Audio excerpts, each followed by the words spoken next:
Welcome to the Artful Teaching Podcast, where teachers are brought out of isolation and into conversation. We're your hosts, Callie Phlox. And I'm Heather Francis. In an era where educators experience mounting pressure to set the arts aside, we work to increase the quality and quantity of arts education in Utah schools, including dance, drama, music, visual arts, media, and literary arts. We spotlight professional educators as artists and leaders to examine how the arts deepen student learning and improve school culture. We are excited to present their perspective on the art of teaching. We're glad you've joined us.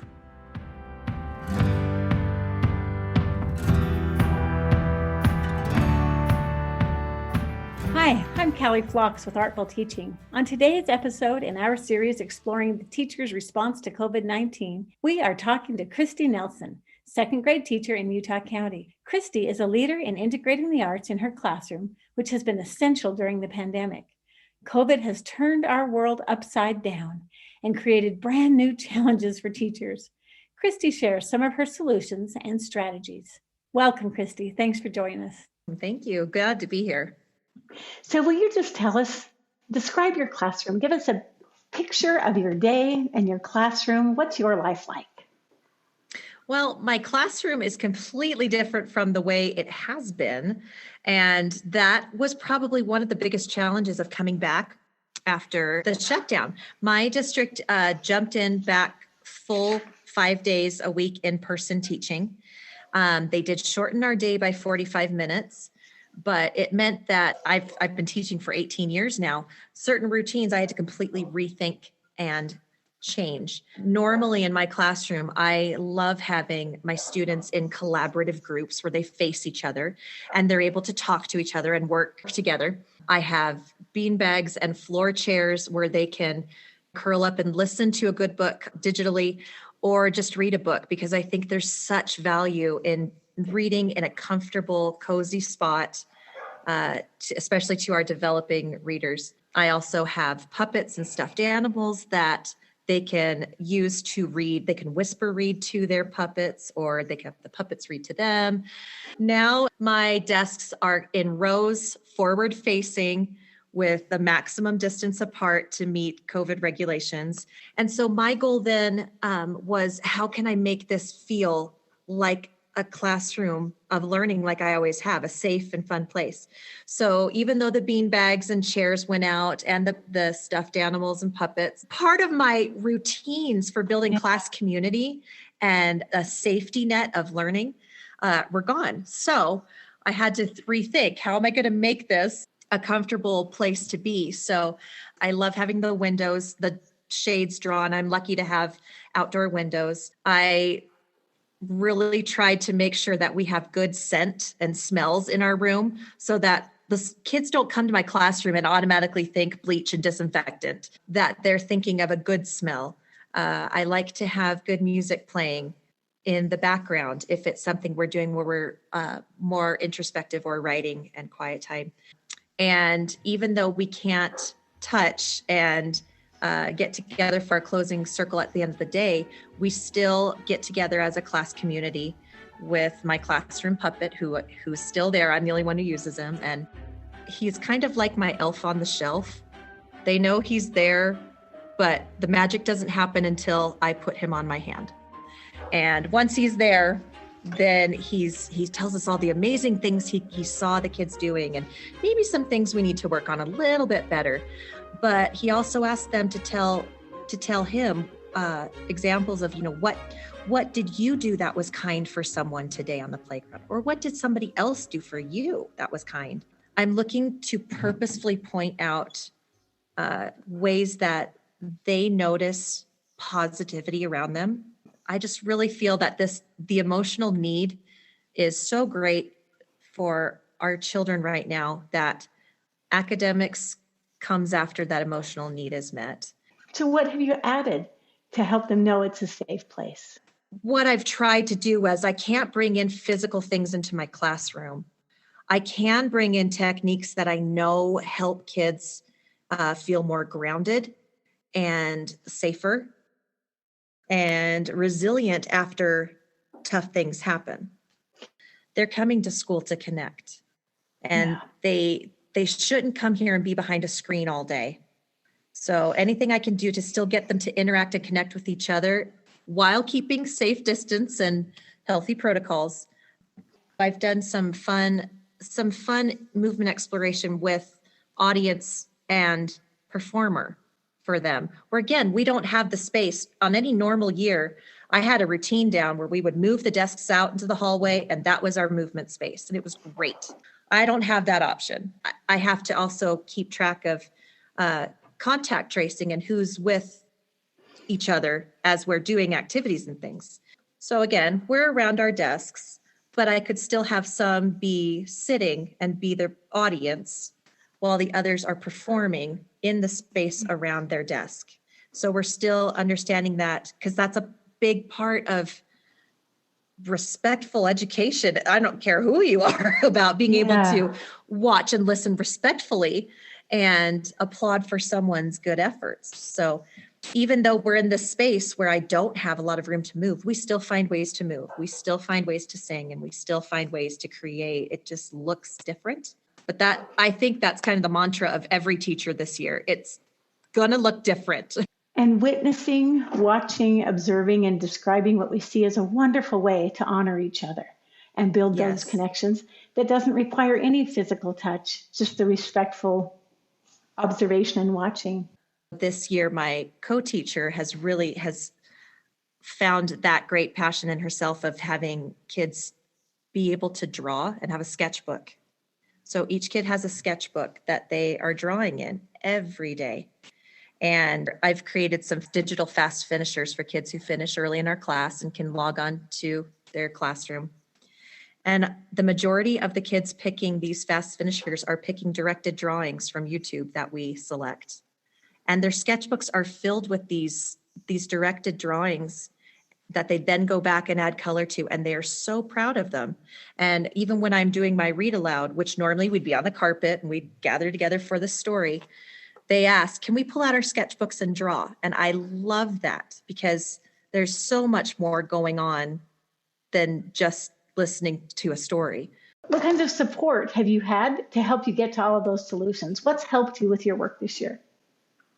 I think the biggest support for me has definitely been my team at my school. I'm really lucky to have an excellent team of professional educators who are just caring and helpful, and who realize that none of us know what we're doing, no matter how long we've been teaching, and who are quick to share ideas or strategies, or when someone is stuck, whether it's stuck with a child with an academic need, or stuck because we're having a over emotional moment ourselves, that we can step in and say, how can I help? And that's huge for me. I've observed and been on teams where people want to think that it's a competition to outdo each other. And I love the fact that I work at a place where it is very much a communal help place, that how can we help each other? It doesn't feel draining. It actually is the opposite. It feels very invigorating to come to class and feel almost a breath, like, here are my people. Here are people who understand my struggle as an educator, but also understand my same passion for knowing what kids need and what our souls as human beings need.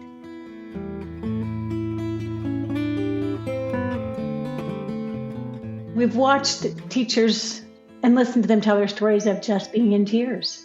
Professional teachers that are telling me, I don't think I can do this. I might have to quit. I might have to leave.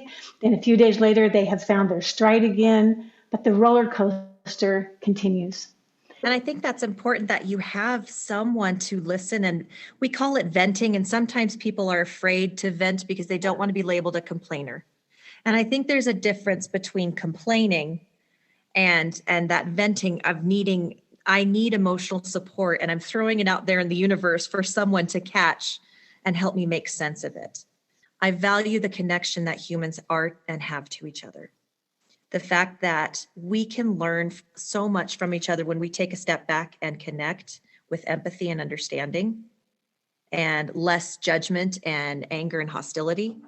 I need that. My soul needs that. So when I am having a bad day and I throw up emotionally on my colleagues or on my class or my husband, it helps to have people take that and say, you're okay. You are doing great things.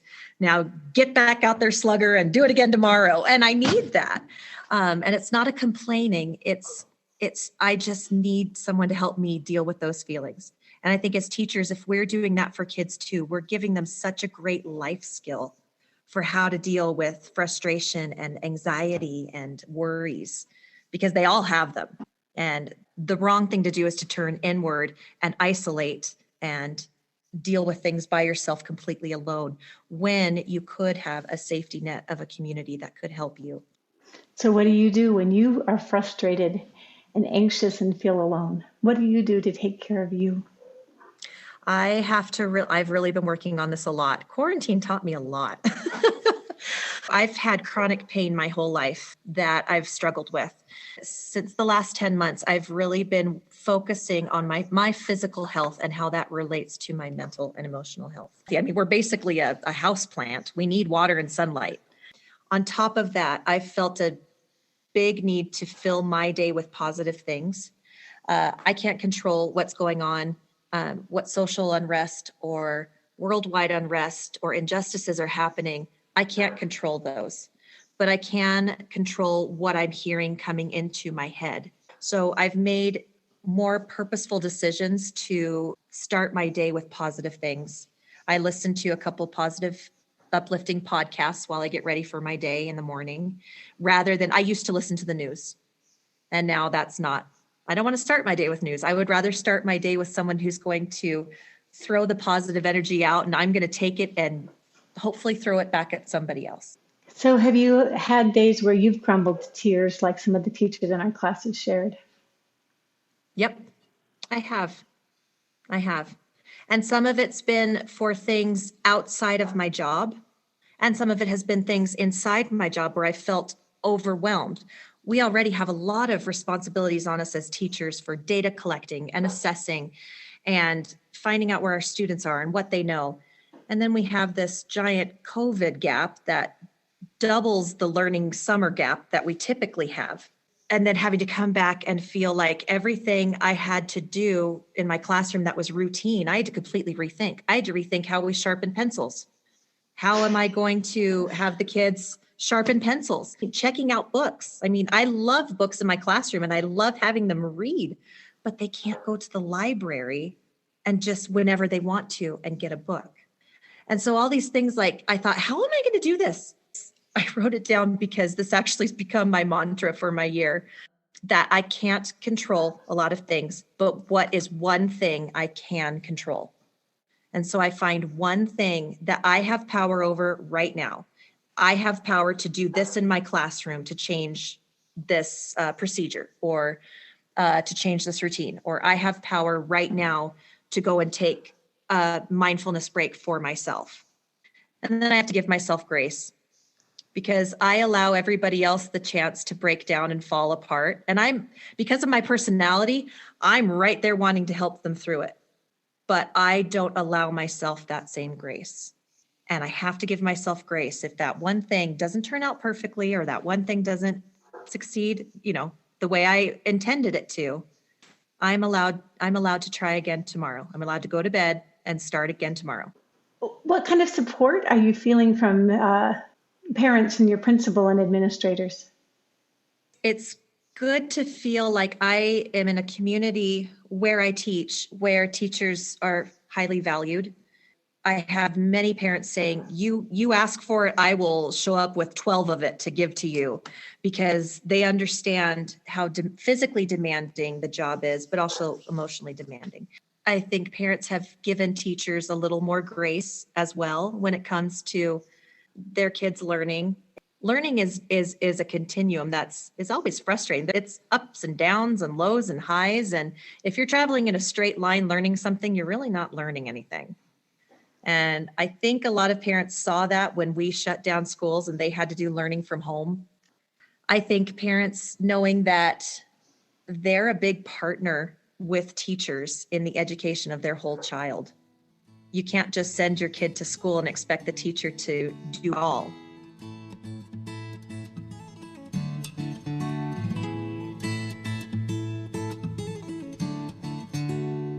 So if you could tell our leaders and administrators, if you have a message for them, what would you like to tell our leaders and administrators? What do you wish they knew? Oh, man.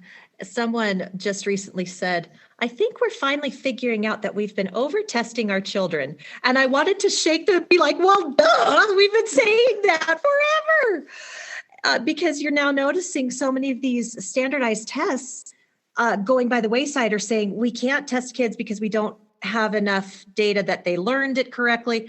And I'm thinking, well, yes, if there's one message that comes out of this pandemic, it's that we are over-testing children and over-testing them in a way that is not demonstrating their deep knowledge. You're demonstrating surface level recall fact knowledge. And so definitely that's the one thing I want to project to the world of education, is that there are different ways to assess a student's understanding. So I think too, in telling powers that be, that we are educating a whole child. We're not just educating a robot to spit facts back out. If we expect to have real change in our communities and in our societies, we need to be addressing the whole child, their emotions, their well-being, their resiliency, and the things that allow them to be creative. Because having a classroom of robots has never been my goal. I would much rather have a classroom of independent thinkers who sometimes may be obnoxious in a good way, because they're thinking creatively and they're not just programmed to sit and spit back out answers. I want to create a classroom of thinkers and feelers. And I would hope we could get back to that, educating the whole child rather than just test and data-driven assessments. So do you have something you want to tell the parents? What do you wish all the parents knew? I think one of the most important things that you can do is to be present for your children. Show up and be present. That I think parents need to learn when DEFCON 5 hits and your children are frustrated with reading or math or school, it's okay to put it down and meet them where they're at, because they're just as frustrated and confused about life as you are as an adult in the pandemic. This year of all years, it's important to be flexible because things change on a dime, and you have to be adaptable and flexible and teachable. I think we've all learned that there are times when we have to put what we know and what we prefer to the side and do something new that might be uncomfortable, like digital learning, which was very new for the majority of educators around the world.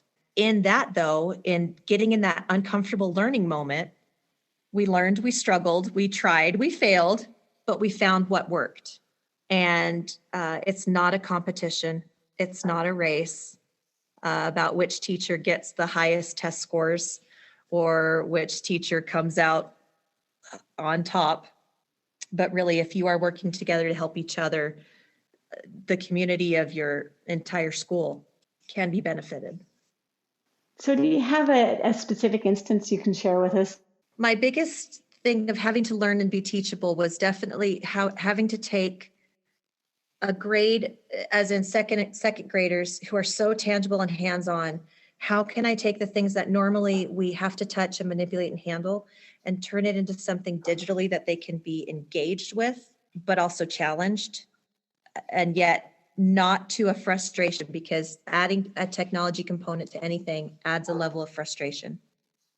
So I had to completely rethink, obviously, how I do my literacy centers. And my whole team, we were just, this whole summer, different colleagues and I were saying, how are you going to do word work? How are they going to move letters? How are they going to write? How are they going to share books and read to each other? Anyway, all these different things that we normally have done, we had to rethink. And so I took that to task and thought, how can I make this a digital experience for literacy centers? And I created something that worked for me and shared it with my team. And from there, my team took it and adapted it to themselves, what fit them and their needs. And word got around the district that we were doing this. And then we got asked to have people come and videotape our students and us working on these digital literacy centers to then help train other teachers.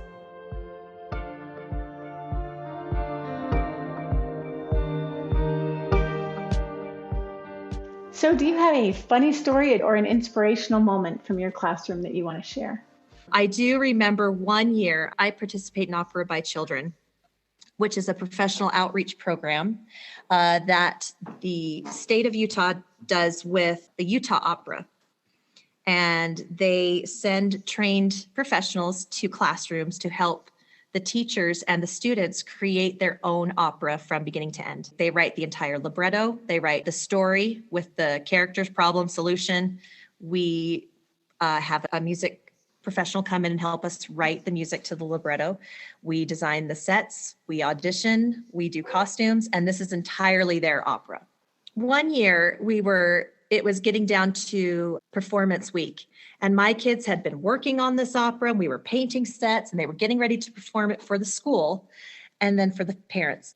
And one little guy in my class, his mom shared this with me later. There was some bigger kid who was kind of picking on this little second grader. And the second grader pipes up and goes, "Oh yeah? Well, guess what? I'm in an opera, and you're going to see me on stage today, and you're going to be sorry that you said that to me because I'm in an opera. I am going to be on stage today, and you're going to see me, and you're going to be sorry for what you said." I just wanted you to know that I have been out to watch one of your operas when you did Seussical before COVID, and I've watched you for years and listened to your teaching and seen you present to teachers and working with other people. I think you are an extraordinary individual. One of my very favorite people to talk to, one of my good friends as a colleague. I think your gifts as a teacher are remarkable, and you've blessed many children's lives and many teachers' lives, and I'm really grateful to know you. Is there anything else that you want to add to this podcast, anything you want to say? One thing I've learned from my own artful journey, I've always been a creative and artful person. It's been in me since I was young. And the older I got and the more responsibilities I had as a college student and a professional educator, that creative part of me began to be stifled. And it took the fun out of my job, and it took the fun out of my life. And I found myself really contemplating changing careers and wondering if I was in the right place. And I will say that coming through the arts partnership programs that I have has made me re-feel and come alive those creative feelings that I've always had that were innate in me. But what I've noticed is a change in myself personally and professionally. Using the arts in my classroom, I feel like I've brought back some of that joy that was missing. And I see it in my students' faces, and I feel it in my own life because I made some own personal discoveries that I miss drawing, or I want to learn how to play the guitar. But part of discovering that creative part of myself was really important. And yet I think now more than ever, we need to play and we need to create. And we're in a time when we need to be able to express ourselves safely. And sometimes that way to safely express things is through the arts. I'm the belief that if you can scatter sunshine and send it out and other people can take it, great. You're making the world a better place. Well, you certainly do scatter sunshine everywhere you go, and you have scattered some sunshine today. I think that you've shared some wonderful wisdom with our listeners, and I hope it instigates many more conversations between other teachers and amongst our colleagues and ourselves. So thank you for sharing. Your sunshine has certainly blessed my life. Thank you, Callie. I appreciate it. Good to be here.